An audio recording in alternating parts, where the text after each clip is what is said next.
Assalamu alaikum, dear students. How are you? I hope that you all of them will be fine.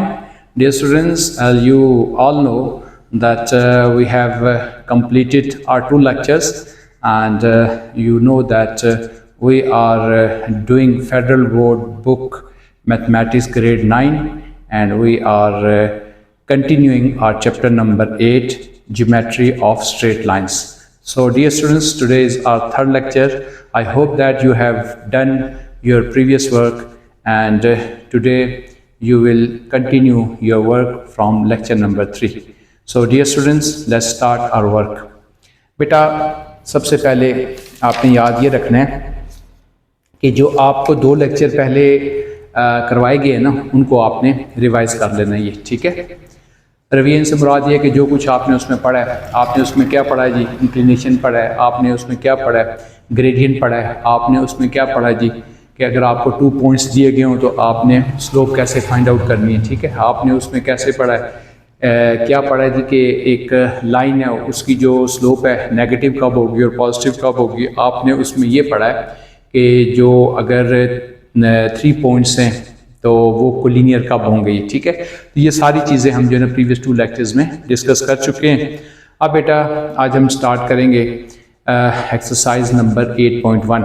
Exercise number 8.1 इसका जो first question है इसको सबसे पहले मैं पढ़ता हूँ और फिर जो है ना वो आप बुक अपनी ओपन कर लीजिए। बेटा इसका स्टाइल ये है कि जो भी काम मैं करवाऊँ बुक आपके सामने होनी चाहिए, नंबर 1। नंबर 2, आपके पास बेटा नोट्स बनाने के लिए जो मटेरियल है सारा आपके पास होना चाहिए, ठीक है।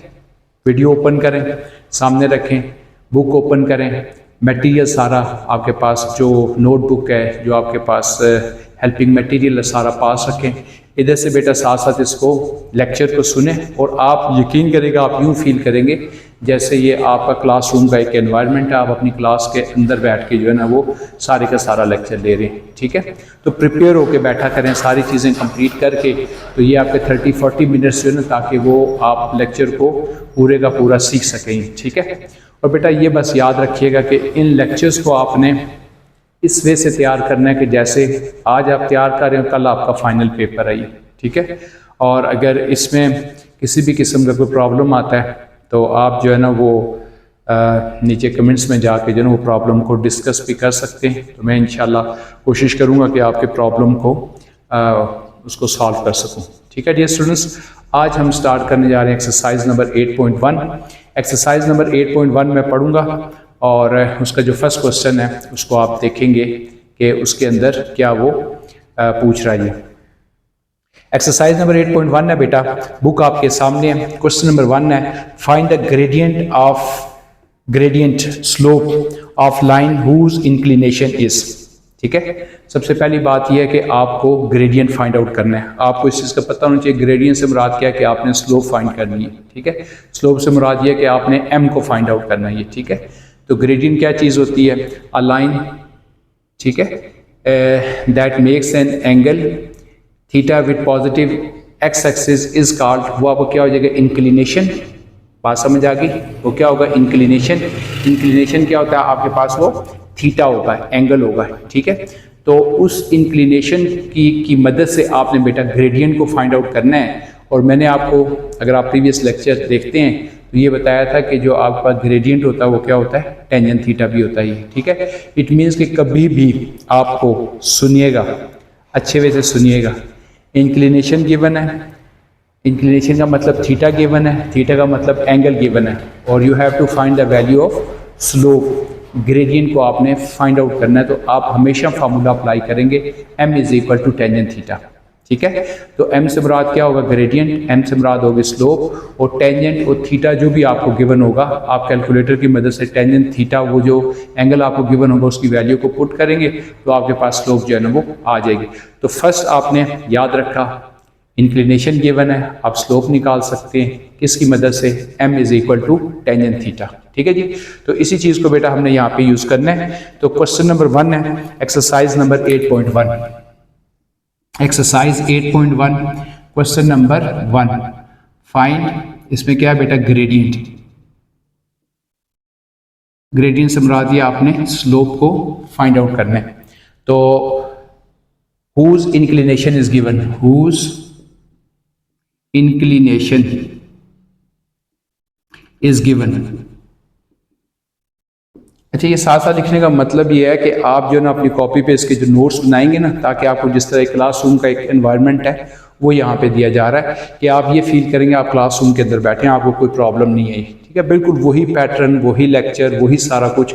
तो तमाम के तमाम वो स्टूडेंट्स जो फेडरल बोर्ड में पढ़ते हैं वो ये समझें कि वो अपने क्लासरूम में बैठे हुए और टीचर उनको लेक्चर दे रहा है और बिल्कुल यही चीज़ वो अपनी कॉपी सामने रख रहे हैं, इसको लिख रहे हैं और साथ साथ इसके नोट्स बना रहे हैं और साथ साथ इसको सीख रहे हैं। अगर अव्वल तो ये पॉसिबल नहीं है कि मैं कोई चीज़ करवा रहा हूँ तो उसमें आपकी कोई चीज़ स्किप हो जाए, मुश्किल होता है। लेकिन अगर फिर भी कोई चीज़ अगर आपको फील करते हैं कि ये चीज़ आपको समझ नहीं आई है तो आप मुझसे क्वेश्चन कर सकते हैं। ठीक है, पार्ट नंबर 1 है 0 डिग्री, पार्ट नंबर 1 है 0 degree.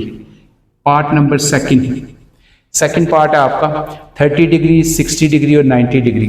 30 degree, 60 degree and 90 degree.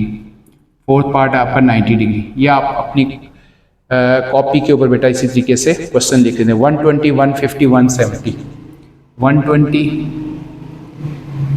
और 150, 170, 150 डिग्री और 170 डिग्री। ठीक है, और उसके बाद है जी 45.5 degree, 45.5 degree. Part number 5, part number 6, part number 7 और पार्ट नंबर 8। ठीक है, तो इट मीन्स के whose inclination is given. First of all you will write here what is inclination. I have already told you that inclination means theta. Theta आपको given है कि तमाम के तमाम क्वेश्चंस में आपको थीटा गिवन है कि थीटा की वैल्यू आपको गिवन है। ये मैं बार बार लिखता हूं ताकि आपके जहन में ये चीज़ प्रिंट हो जाए कि जब भी इंक्लिनेशन की बात होगी तो क्या होगा, थीटा होगा। अब बेटा आपको चाहिए क्या चीज़, ग्रेडियंट। ठीक है, तो ग्रेडियंट जब भी आपको थीटा गिवन होगा तो ग्रेडियंट को लिखते हैं स्लोप, स्लोप को लिखते हैं M, M is equal to tangent theta. बेटा इस पूरे के पूरे क्वेश्चन के अंदर आपने इस फार्मूले को अप्लाई करना है कि M is equal to tangent theta. ये ऑलरेडी जो प्रीवियस लेक्चर है वहाँ पे मैं बता चुका हूँ कि जो आपकी स्लोप होती है वो टेंजेंट थीटा के इक्वल होती है। तो M is equal to, simple आपने क्या करना होगा कि थीटा की जगह आपने उसकी जो वैल्यू है वो डाल देनी है। ठीक है, तो M is equal to tangent 0 क्या हो जाता है बेटा, 0 डिग्री। ठीक है, टेंजेंट 0 क्या हो जाएगा, 0, सॉरी डिग्री इसका। अच्छा ये चीज़ जहन में रखिएगा, स्लोप डिग्री में तो नहीं होगी ना, स्लोप तो एक नंबर होता है ये। ठीक है, तो स्लोप को आपने एम इज इक्वल टू 0, तो यहाँ पे आपने जो भी एंगल होगा वो डिग्री में होगा। तो टेंजेंट 30 डिग्री। कैलकुलेटर को भी बेटा आपने रखना होगा किसमें, डिग्री में। कैलकुलेटर का आपने याद रख लेना है। मैं आपको यहाँ पे कैलकुलेटर का प्रोसेस भी साथ साथ बताता चलूँ कि आप जो है ना वो शिफ्ट पे जाएंगे और सेटअप में जाएंगे। ठीक है, तो 3rd नंबर पे ये डिग्री लिखा हुआ है, आप शिफ्ट पे गए, सेटअप पे गए और ये 3rd नंबर पे ये डिग्री लिखा हुआ है। ठीक है, तो शिफ्ट पे जाके 3rd में जाके डिग्री को आपने यानी कि 3 को प्रेस करेंगे तो आपका यहाँ पे डी लिखा हुआ आ जाएगा ऊपर। ये देख लीजिएगा, इसको क्लोज करके चेक कर लीजिएगा, ये डिग्री आ गया। तो जब भी ये वाले क्वेश्चन जो कि आपके क्वेश्चन होते हैं किस फॉर्म में, इंक्लिनेशन वगैरह की फॉर्म में होते हैं, तो इंक्लिनेशन वगैरह सारे का सारा आपको डिग्री में गिवन होता है, इसलिए आप इस क्वेश्चन को डिग्री में रखेंगे। ठीक है, अब देखिएगा जिस तरह मैंने कहा जी टेंजेंट, यहाँ पे आपने क्या किया जी, टेंजेंट 0 डिग्री आप करेंगे तो उसका आंसर बेटा ये 0 दे रहा है। ठीक है, टेंजेंट 0 डिग्री का आंसर 0 दे रहे, तो इस वजह से आपने तमाम के तमाम क्वेश्चन को सॉल्व करना होगा ये। ठीक है जी, तो ये फर्स्ट पार्ट आपका जो ग्रेडियंट है वो क्या आ गया, 0। तो मैं कोशिश यही करूँगा कि सारे पार्ट्स में यहाँ पे इसको सॉल्व कर दूँ। मसलन सेकंड पार्ट है, सेकंड पार्ट में बेटा क्या आ गया, theta is equal to 30 degree आ गया। थीटा क्या आ गया, 30 डिग्री। आपने एम निकालना है तो टेंजेंट 30 डिग्री। ठीक है, तो टेंजेंट 30 डिग्री की वैल्यू आप क्या लिखोगे, यहाँ पे टेंजेंट लिखोगे। ठीक है, टेंजेंट और साथ उसके 30 डिग्री का आंसर, तो बेटा वो बन रहा है √3/3। ठीक है, √3/3 के मीनिंग क्या होते हैं, 1/√3। तो अगर आप इसको पॉइंट्स में लिखेंगे तो ये, अच्छा ये जो चीज़ें अगर फ्रैक्शन की फॉर्म में कोई क्वेश्चन आ रहा है, अगर आपने उसको पॉइंट्स में लिखना है तो ये SD का बटन है, ये बेटा देख लीजिएगा, ये SD का बटन, इसको जब आप प्रेस करते हैं तो ये आपका आंसर जो है वो किस में आ जाता है, पॉइंट्स में आ जाता है। ठीक है, ये चीज़ें ज़रा आप साथ साथ सीखते जाएंगे, कैलकुलेटर का यूज़ करना भी बड़ा ज़रूरी होता है। तो बेटा उसका आंसर आ गया 0.577। ठीक है, तो इसका स्लोप आ गई कितनी, 0.577। तो ये बेटा इसका क्या हो जाएगा, आंसर हो जाएगा।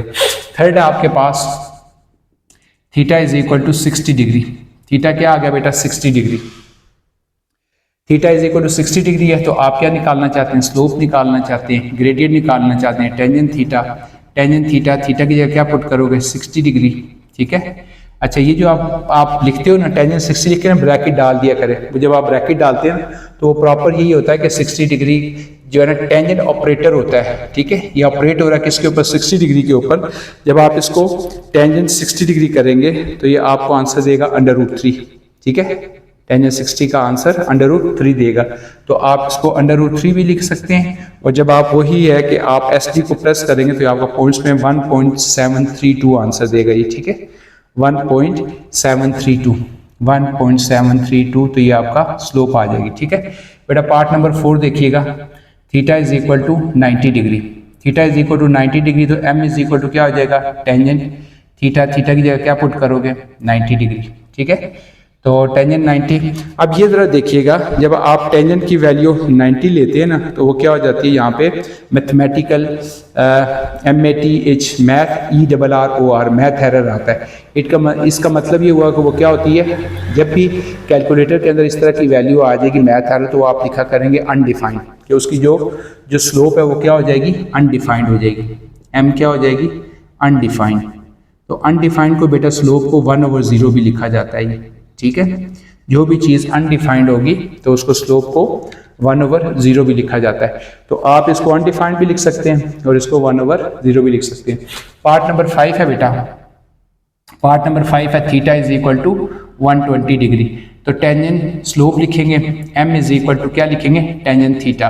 तो m is equal to tangent theta. Theta की जगह क्या लिखेंगे 120 डिग्री। तो टेंजेंट 120 का आंसर टेंजेंट 120 डिग्री, ठीक है। तो इसका आंसर आ जाएगा बेटा -√3, ठीक है। तो -√3 लिखा, और -√3 लिखने के बाद इसको जब आप प्रेस करेंगे किसमें, पॉइंट्स की फॉर्म में, तो -1.732 -1.732। एक एक चीज़ बेटा आप ये समझ रहे हैं कि आप क्लासरूम में बैठे हैं, ठीक है। पार्ट नंबर 6 है theta is equal to 150 degree.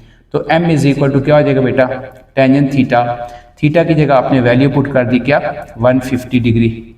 तो थीटा की जगह जब आपने 150 पुट किया, टेंजेंट 150 डिग्री, तो बेटा इसका आंसर भी आ जाएगा -√3/3। तो इसको लिख सकते हैं -1/√3। तो इसका आंसर आ जाएगा -0.577। और बेटा इसके बाद 6 के बाद 7 पार्ट आ गया। 7 पार्ट है theta is equal to 170 degree. Theta is equal to 170 degree. तो m इज इक्वल टू क्या हो जाएगा बेटा, टेंजेंट थीटा। तो m is equal to tangent theta क्या हो जाएगा, टेंजेंट 170 डिग्री। तो टेंजेंट 170 डिग्री, तो जब आप करेंगे टेंजेंट 170 डिग्री तो इसका -0.1763 आ जाएगा ये, ठीक है जी। और उसके बाद अगर आपके पास theta is equal to 45.5 degree, तो m इज इक्वल टू क्या आ जाएगा, टेंजेंट थीटा। तो टेंजेंट थीटा, थीटा की जगह क्या पुट करोगे 45.5 डिग्री। जब आप इस पर 45.5 को पुट करोगे, जब आप इस पर 45.5 को पुट करोगे, टेंजेंट 45.5 डिग्री, तो बेटा इसका आंसर आ जाएगा 1.01 की बजाय आप इसको 2 कर सकते हो ये, ठीक है। अच्छा ये डिग्री वगैरह जो है ना वो आप उसके ऊपर लिख लिया करें। किसी क्वेश्चन में अगर मैंने नहीं लिखा हुआ तो आप उसको डिग्री को लिख लिया करेंगे, ठीक है जी। तो बेटा ये आपका एक्सरसाइज नंबर 8.1 का जो फर्स्ट क्वेश्चन है वो कंप्लीट हो गया। तो इस सारे को आपने इस वे से अपनी कॉपी के ऊपर कंप्लीट कर लेना। 6 के 6 पार्ट्स अपने पास लिख लीजिएगा। तो आपने सीखा कि अगर कभी भी आपको एंगल गिवन हो, थीटा गिवन हो, तो आप उसकी मदद से जो स्लोप अगर निकालनी हो या जो आपने ग्रेडियंट निकालना हो, तो tangent theta m is equal to tangent theta, ये मैं बड़ा सा करके लिख रहा हूँ। m is equal to tangent theta when theta is given, ठीक है। तो m अगर निकालना हो, थीटा गिवन हो, तो ये इस फार्मूले को आप अप्लाई करेंगे।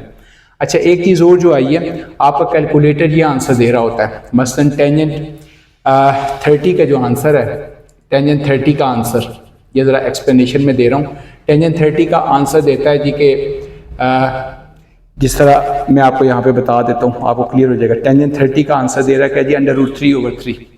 तो ये बन रहा है √3/3। तो मैंने उसको क्या लिखा जी, 1/√3 कैसे लिख लिया जी, इसको ज़रा एक्सप्लेनेशन देखिएगा। तो बेटा हम ये करते हैं कि जो √3 है ना, इसको √3 के साथ क्या करते हैं, √3/3 है तो इसको √3 के साथ मल्टीप्लाई भी करवा देते हैं और डिवाइड भी करवा देते हैं। तो मैं √3 के साथ मल्टीप्लाई भी करा रहा हूँ, √3 के साथ जो है ना वो क्या करवा रहा हूँ, डिवाइड भी करवा रहा हूँ, ठीक है। तो √3 क्या हो जाएगा, √3 का क्या हो जाएगा, स्क्वायर, और नीचे क्या हो जाएगा बेटा 3/√3। तो ये स्क्वायर और √ आपस में क्या हो जाएंगे, कैंसिल हो जाएंगे। तो ऊपर क्या रह जाएगा, 3/3/√3, ठीक है। ये 3 और 3 भी कैंसिल हो जाता है, तो 1/√3 आंसर आ जाएगा ये। तो जो आपके पास टेबल की वैल्यू होती है ना, कैलकुलेटर तो आपको देगा आंसर √3/3, ये भी ठीक है, लेकिन जब आप इसको सिंप्लीफाई करोगे ना तो ये 1/√3 असल में है। होता ही है कि एक चीज़ हाफ लिखी हुई है, नीचे फुल है, ऊपर अगर हाफ है, हाफ से मुराद √½ होता ही है, ठीक है। तो ऊपर अगर फुल हो, नीचे अगर फुल हो, ऊपर हाफ हो, तो जब आप हाफ के साथ कैंसिल करते हैं ना तो वो आपके पास क्या रह जाता है, नीचे हाफ रह जाती है। वैसे इसका एक और भी मेथड है, उसको भी सीख लेंगे। 100% बेटा सीखना है आपने। एक तो ये आप नोट कर लीजिएगा अपनी कॉपी पे, रफ पे, ये मैंने आपको बताया हुआ कि साइड पे आपने मार्जिन लाइन ड्रॉ करनी है, उसकी साइड पे ये आपने लिखना है, ठीक है, ये मस्ट है ये। अब इसी का एक और मेथड मैं बताता हूँ कि आपके पास √3/3 ये कैसे बेटा 1/√3 हो गया ये, ठीक है। इसको ज़रा सीखिएगा बेटा, इंपॉर्टेंट है। मसलन ये है कि टेंजेंट हमने लिखा 30, इसका आंसर आ गया जी 1/3/√। क्या आंसर बनता था इसका, इसका जो आंसर है √3/3 बनता है ये, ठीक है।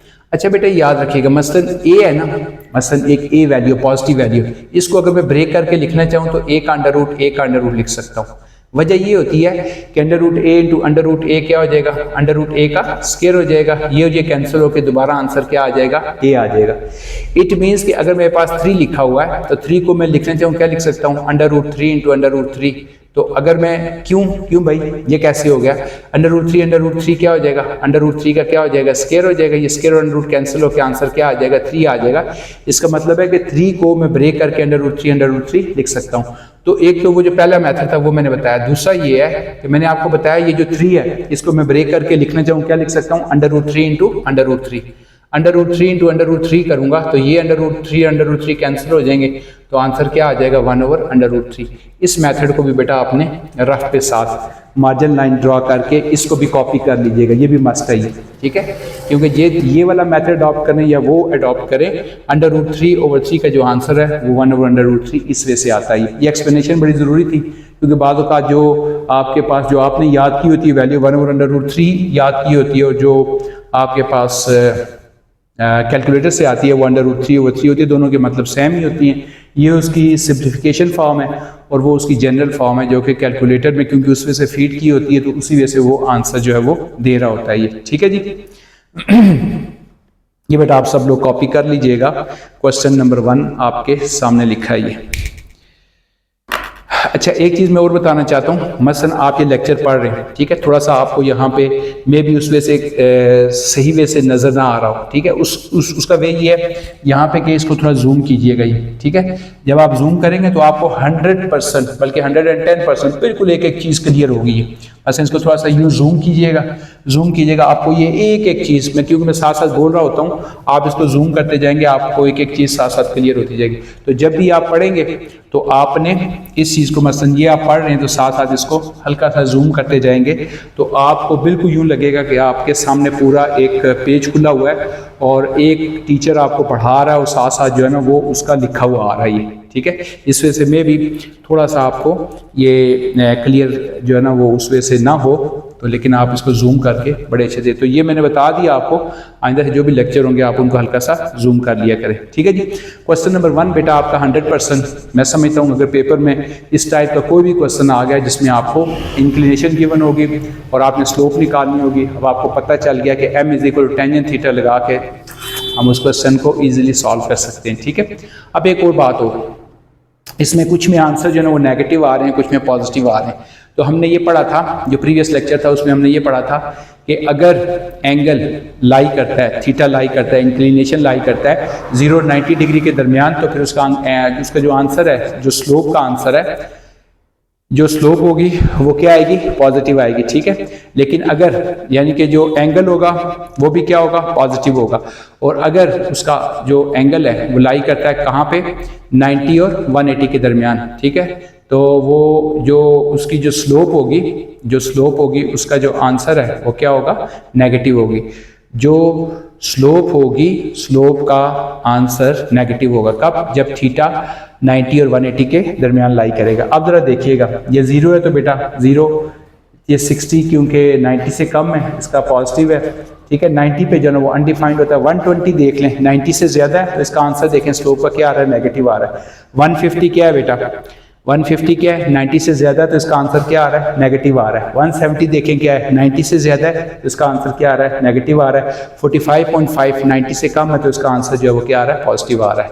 तो वो जो मैंने लेक्चर आपको दिया था साइन वाला, तो यहाँ पे ये प्रैक्टिकली प्रूफ भी हो रहा है कि जिसमें भी एंगल 0 और 90 के दरमियान होगा उसका जो आंसर है स्लोप का वो हमेशा पॉजिटिव आएगा, और जिसका भी आंसर क्या होगा 90 और 180 के दरमियान होगा उसकी स्लोप का आंसर हमेशा क्या आएगा, नेगेटिव आएगा, ठीक है बेटा। तो ये चीज़ आप याद रखिएगा।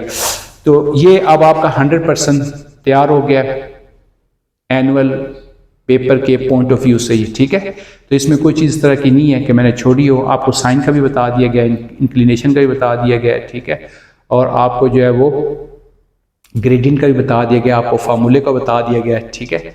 तो ये सारी चीज़ें आपने जहन में रखनी है इंशाल्लाह। अब ये कि इस टाइप का कोई भी क्वेश्चन आता है तो आप उसको इजीली सॉल्व कर सकते हैं। बेटा अब मैं इसको रेज कर रहा हूँ, आप लिख लीजिएगा अपनी बुक से क्वेश्चन नंबर 2। क्वेश्चन नंबर 2 है बेटा, find inclination of line whose slope is given, ठीक है। अब जो क्वेश्चन है उसमें बेटा आपको स्लोप गिवन है। क्या गिवन है, स्लोप। अगर आपको स्लोप गिवन हो तो आपने इंक्लिनेशन को कैसे फाइंड आउट करना है। अब ये एक चीज़ आपने सीखनी है, ठीक है, कि आपको स्लोप गिवन है और स्लोप की मदद से आपने इंक्लिनेशन निकालना है। इंक्लिनेशन से मुराद ये कि आपने थीटा को फाइंड आउट करना है।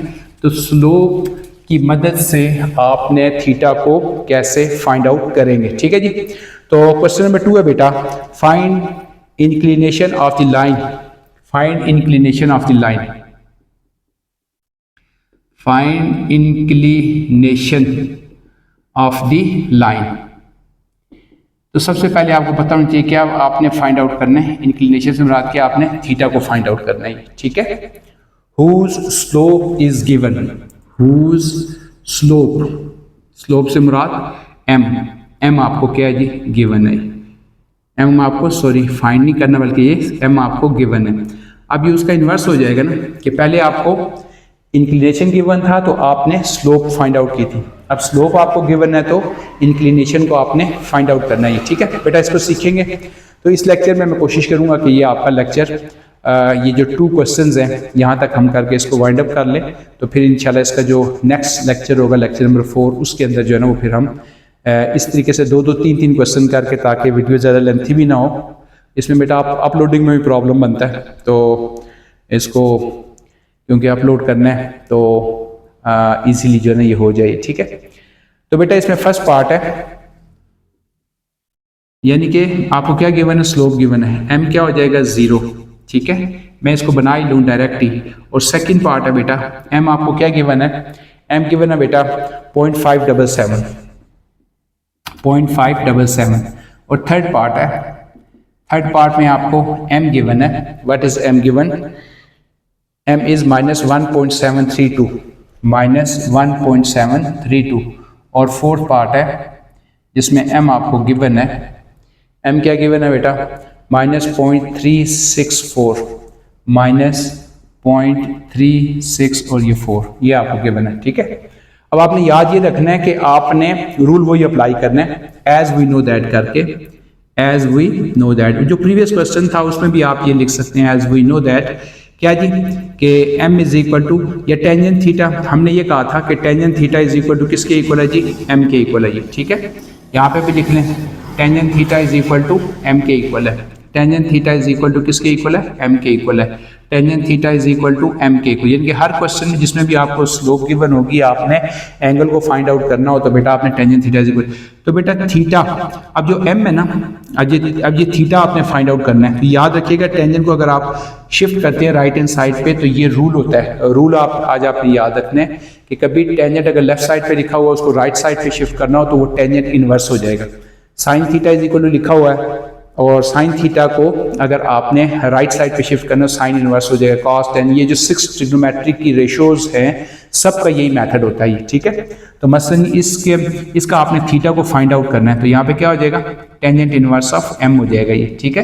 तो थीटा इज इक्वल टू क्या हो जाएगा, टेंजेंट इनवर्स ऑफ एम। ये बेटा इनवर्स का साइन होता है, ऊपर -1 लिखते हैं ना तो टेंजेंट इनवर्स हो जाएगा। थीटा इज इक्वल टू क्या हो जाएगा, टेंजेंट इनवर्स ऑफ एम हो जाएगा। थीटा इज इक्वल टू क्या हो जाएगा, टेंजेंट इनवर्स ऑफ एम हो जाएगा ये, टेंजेंट इनवर्स ऑफ एम, ठीक है। अब ये जो एम की वैल्यू ना आप यहाँ पे पुट करेंगे, theta is equal to tangent inverse of m, m की जगह क्या डालोगे 0। Theta is equal to tangent inverse of m, m की जगह क्या डालोगे 0.577 और theta is equal to tangent inverse of m, m की जगह क्या डालोगे -1.732 और theta is equal to tangent inverse of m की जगह क्या डालोगे -0.364, ठीक है। ये वैल्यूज बेटा आपने पुट कर दी। अब जरा इसको देखते हैं कि फाइंड आउट कैसे करेंगे, कैलकुलेटर को बेटा यूज करेंगे। अब देखिएगा ये शिफ्ट बा के टेंजेंट इनवर्स करेंगे ना तो आपके पास ये टेंजेंट इनवर्स आ जाता है। शिफ्ट बा के टेंजेंट को अप्लाई करेंगे, ये फिर देख लें, ये आपके पास बेटा शिफ्ट का बटन है, शिफ्ट के बटन को प्रेस किया और फिर आपने यहाँ पे टेंजेंट को प्रेस करोगे तो टेंजेंट इनवर्स आ जाएगा। फिर अगर आप 0 लेते हो तो इसका आंसर बेटा क्या बन जाएगा, 0 ही बन जाएगा।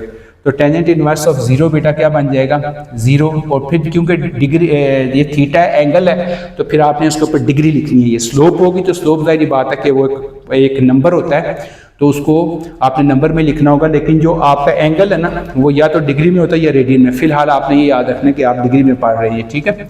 तो थीटा इज इक्वल टू, इसको देखिएगा शिफ्ट बा के टेंजेंट इनवर्स अगर आप करते हो तो यहाँ पे क्या आ जाएगा 0.577 करोगे, ठीक है, ओके। तो इसको जब आप सॉल्व करोगे तो बेटा 29.98 हो जाएगा, 29.98।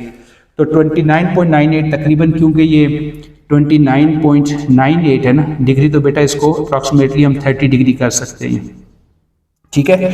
अच्छा इसका देखिएगा, अब ये नेगेटिव है ना तो इसका मतलब है कि इसका जो आंसर है 90 से ज़्यादा आएगा। शिफ्ट बा के बेटा इसका शिफ्ट बा के टेंजेंट इनवर्स आप करते हो -1.732, माइनस आपने लिख के ना ब्रैकेट डाल देंगे तो बेटा ये 50 माइनस का आ रहा है, -59.9, ठीक है। आप कहेंगे सर आपने तो कहा था कि ये 90 से ज़्यादा आएगा, तो मैं उसकी रीज़न बताता हूँ।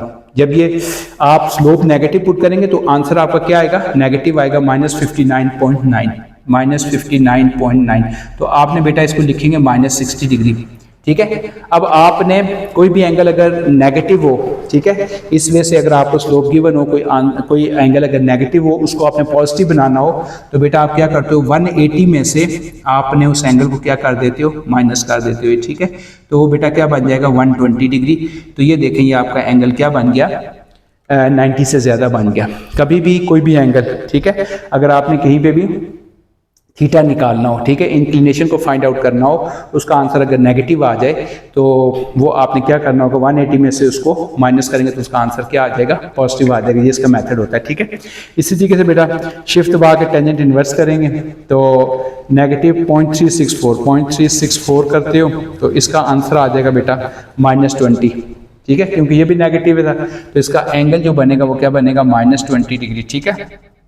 तो आप क्या करोगे इसको पॉजिटिव बनाने के लिए 180 डिग्री में से 20 डिग्री को माइनस करोगे तो इसका आंसर क्या आ जाएगा 160 डिग्री। तो एंगल जब भी नेगेटिव होगा, जब आपने स्लोप नेगेटिव पुट करोगे तो याद रखिएगा कि जो आपका एंगल आएगा उसका आंसर क्या आएगा, नेगेटिव आएगा। उस नेगेटिव एंगल को आपने पॉजिटिव बनाने के लिए क्या करोगे कि आप उसको 180 में से उस एंगल को क्या कर दोगे, यानी कि -90 है तो आप उसको यानी कि -60 है तो 180 में से -60 कर दोगे तो उसका जो आंसर है क्या बन जाएगा 120 बन जाएगा, तो वो पॉजिटिव हो जाएगा करेगा ये, ठीक है। तो बेटा इसको ज़रा आप कॉपी कर लें, जल्दी से आप इसको कॉपी कर लीजिएगा ये।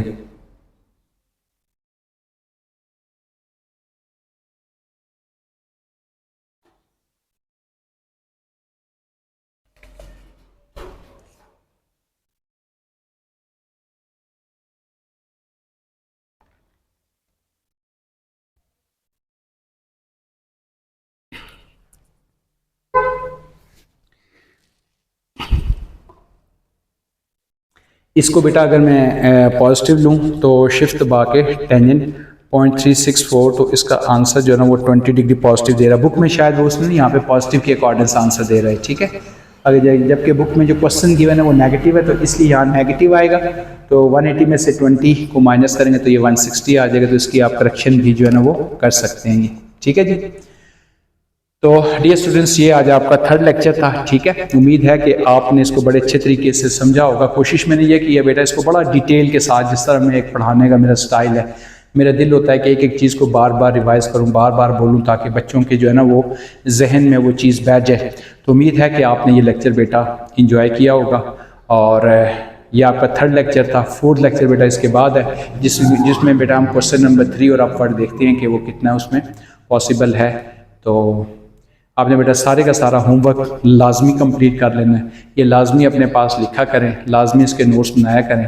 उम्मीद है बेटा कि ये चीज़ें करने से और ये लेक्चर अटेंड करने से आपका मैथ्स बहुत ही ज़बरदस्त हो जाएगा, आपके कंसेप्ट्स क्लियर होंगे।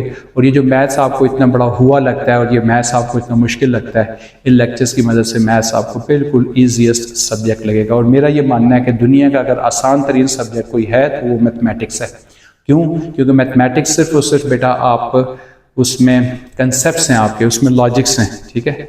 उसमें यह कि अगर आपको उसके स्टेप्स सारे के सारे आ जाते हैं, कंसेप्ट्स की और लॉजिक्स की अगर आपको समझ आ जाती है, तो इसमें चाहे किसी भी टाइप का क्वेश्चन उस टॉपिक से रिलेटेड आता है तो आप उसको ईजिली सॉल्व कर सकते हैं, ठीक है।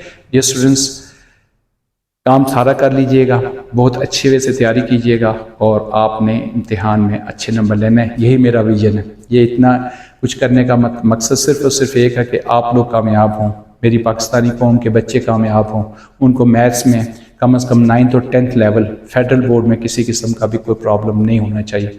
उम्मीद है कि आप मेरी इन बातों को नोट करेंगे और एंजॉय करके मैथमेटिक्स को पढ़ेंगे और लेक्चर को जो है ना वो मिस नहीं करेंगे। दूसरा ये कि मैथमेटिक्स को कभी भी मुश्किल नहीं समझेंगे। मुश्किल है तो मैं हूं ना। थैंक यू बेटा। अल्लाह हाफिज़। अस्सलाम वालेकुम।